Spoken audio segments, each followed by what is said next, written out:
Will Smith has finally broken his silence and addressed the Chris Rock incident at the Oscars. He's joined the ranks of many notable YouTubers that have released apology videos after some sort of scandal or moral breakdown. You know how the video goes. Over the past couple of weeks, months, I've done some deep soul reflection.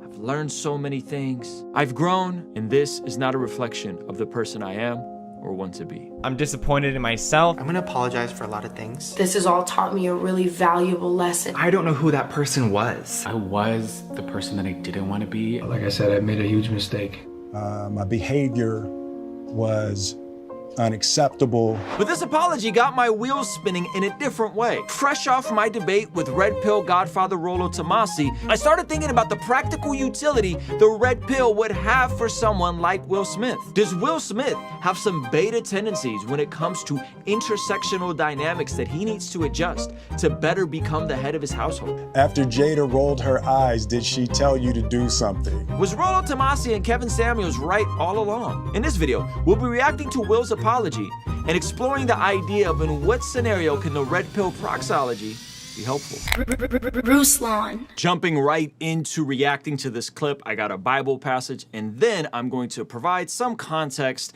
how I think red pill can help with someone like Will Smith. Even though I'm kind of a villain in the red pill community, it's still okay. We could still find some value from some of their ideas, and I'm gonna talk about it. Let's jump right in. This is at the 246 mark. After Jada rolled her eyes, did she tell you to do something? I made a choice on my own, from my own experiences, from my history with Chris. Jada had nothing to do with it. Jada had nothing to do with it.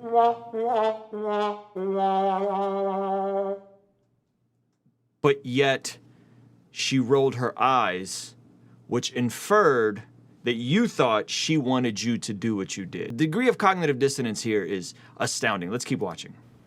I'm sorry, babe. I'm gonna say sorry to my kids and my family. He then apologizes to her, all right? He then apologizes to her. For the heat that I brought on all of us. It's like, Who allowed this man to do this? Who thought this would be a good idea? The good idea would have been to move on, and if and when the opportunity presented itself for him to have a conversation with Chris publicly, something of that sort, that would have been the right move. But who thought this was a good PR move? That's what you get. You get one of those. Let's keep watching. Sorry really isn't sufficient. Sorry isn't really sufficient. This entire video is unnecessary. What would you say to the people who looked up to you before the slap, or people who expressed that you let them down? Disappointing people is my central trauma. And this is connected to when he was a child, he felt like he couldn't protect his mom, which caused him to be disappointed in himself. I don't think his mom was disappointed that because he was a kid, right? So protecting his mom, he couldn't protect his mom. So I'm not quite sure how like disappointing people was a central trauma, but I think that's kind of what he's alluding to, what he's talked about in his book, feeling helpless that he couldn't defend his mom when his dad was physically assaulting her. The work I'm trying to do is I am deeply remorseful, and I'm trying to be remorseful without being ashamed of myself, all right? I'm human, and I made a mistake, and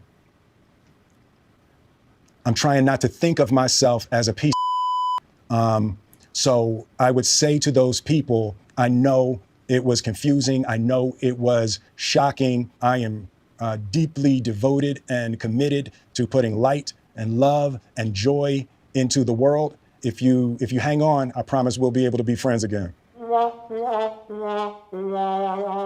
Okay, first of all, I'm happy he apologized. I don't know if he needed to make a video about this. I think Chris Rock still hasn't accepted his apology. Is he apologizing from a genuine place? Yes, I think it's coming from a genuine place. Is this entire thing connected to how him and Jada have overshared the majority of nasty, kind of sus details about their life, specifically the August Alsina situation?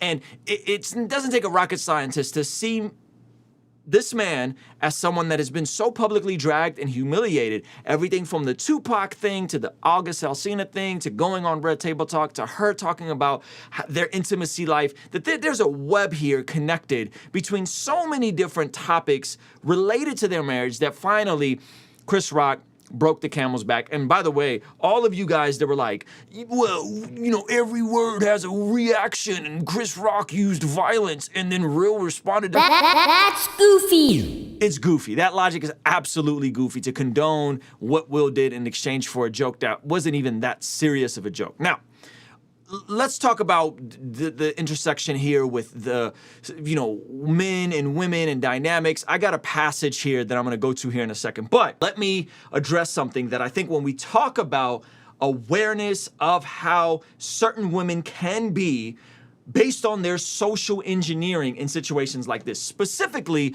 Will Smith was the more successful one when him and Jada started dating. He was the A-list celebrities, especially in the 90s.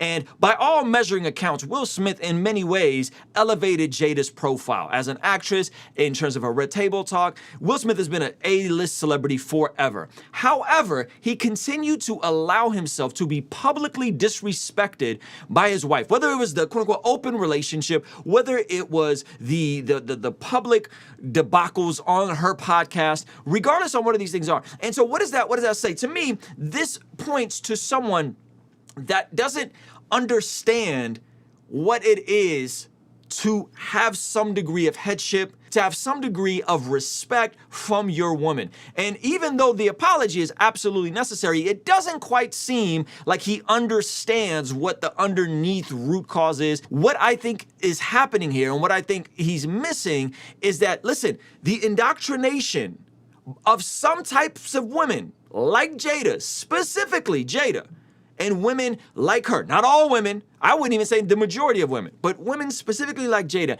is the direct correlation to why he is in the situation that he's in. Publicly being disrespected, one of the biggest things that men desire in a relationship is respect and honor.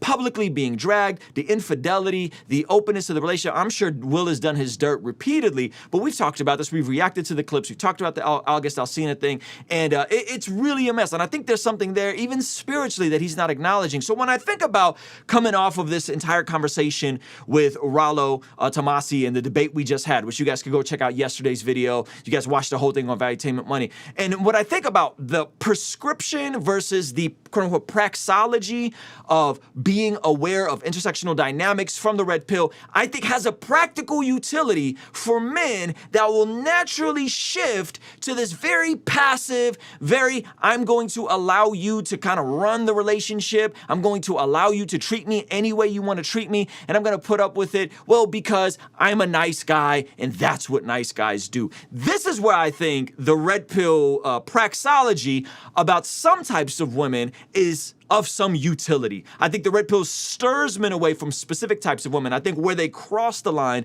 is when they get into biology or psychology and generalizing that all women are more like Jada than all women probably prefer monogamous relationship, probably prefer someone that is a provider, a protector, and the priest of their home. And I have no other way to describe this type of behavior besides what the language that's used by these red pill guys. So Kevin Samuels, Rollo, these guys, right? This is very much so beta-like behavior. This is not headship behavior. This is not I am the leader type of behavior. This is really problematic. Now, I got a passage for you guys. You're like, Ruslan, what does that have to do with scripture? Everybody loves this passage in Proverbs chapter 31. This is the one that like most folks are like, yeah, women, yay, women. I think we got to back up and see what Proverbs 31 says with regards to the prescription to the men, okay? Check this out. Proverbs 31, verse 2. It's a great chapter overall, but verse 2, he says, Proverbs 31, listen, my son. Listen, son of my womb. Listen, my son. So this is like repeated emphasis, like listen to what I'm about to say. Do not spend your strength on women, your vigor on those who ruin kings. Very interesting language.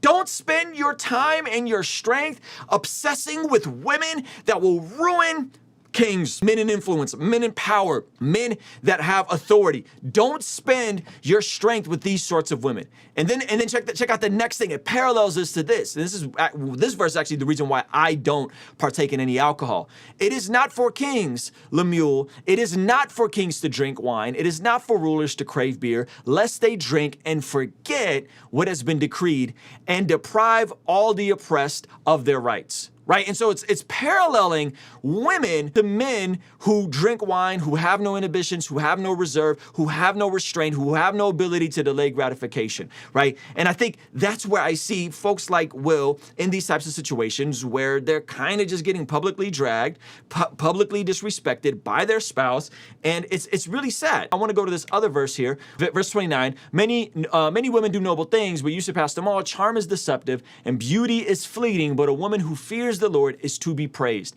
Honor her for all that her hands have done, and let her works bring her praise at the city gate. Now, some of you guys are like, Ruslan, I don't like this talk. This is making me uncomfortable. Charm is deceptive, okay? Oftentimes, women that are the most attractive, not all, but attractive with this mentality, with this postmodern sex positivity mentality, and beauty is fleeting, it will get you in trouble. It will get you messed up, right? Charm is deceptive and beauty is fleeting, but a woman who fears the Lord is to be praised.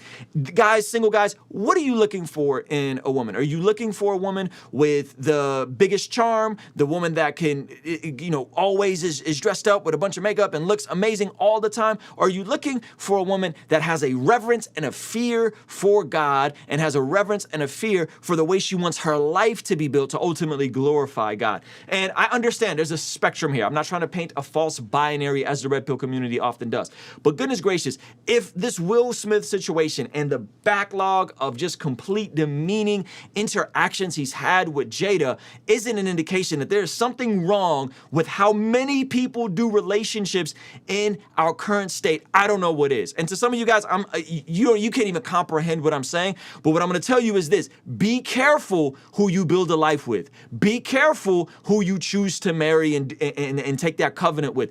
Be careful. Do your own logical searching and understanding what is happening and understanding these types of situations, because in the 90s, Will was really obsessed with Jada. Now that the situation is in, and again, they got a family and God bless them, and I believe they could turn this whole thing around, but it's going to come with an incredible epiphany that I think both of them are going to need to have. And whenever you're letting seemingly, again, this is just looking from the outside in based on all the evidence we have of her narrative and the way she talks, which I find extremely problematic and toxic. When you let the woman drive the relationship, when you let the woman be the head of the relationship, and you've seen the videos of her putting him on Instagram against his will, and he's like, yo, get that phone out. Like the few times you've seen him step up and speak up for himself, that as we're looking, hey, learn from this, especially single men, learn from this. Their relationship is a reflection of a godless culture. I think that's accurate. I think this is how most people go into relationships now. They're driven by what feels good instead of what someone's actual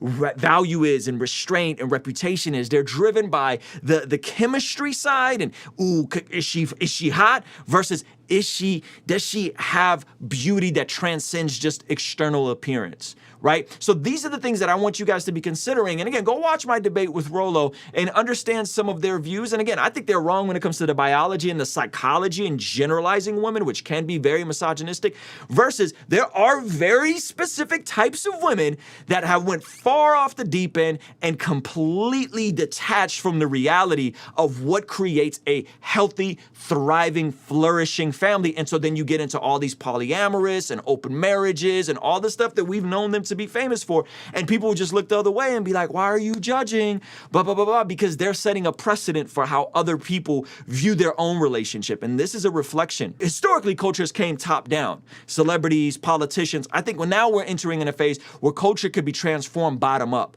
That as we're looking at these and we're learning from other people's mistakes, we can build culture bottom up and change our own personal dynamics, that women can change how they view men and reject some of the weird, bizarre, hyper fourth wave feminism, and men can reject some of the, the toxic, hey, I need to have a bunch of women, and then we could build culture and build families from the bottom up. And ultimately, I believe that what every man should aspire to be is to be the priest, the provider, and the protector of their home. And I'll break that down in a couple different ways. When you're the priest, provider, protector of your home, that doesn't mean you relinquish your rights or you relinquish your responsibilities to hang out with your children. No, false. A good provider, someone that's creating provision, someone that's a priest, wants to press into being there for their children, wants to sit down and teach their children, wants to play around with their babies, right? So it's not that like men don't have to raise kids, and men, like that's not what I'm talking about, right? But I am talking about a healthy respect and love and a covenantal marriage that I think we're getting further and further away from. So anyway, if you guys want to see my debate with Royal Tomasi, you could check that over here. And if you guys want to see my initial reaction to this entire Will Smith Jada way back, you can time travel, this will be over here. I'll see you over there, all right? Peace.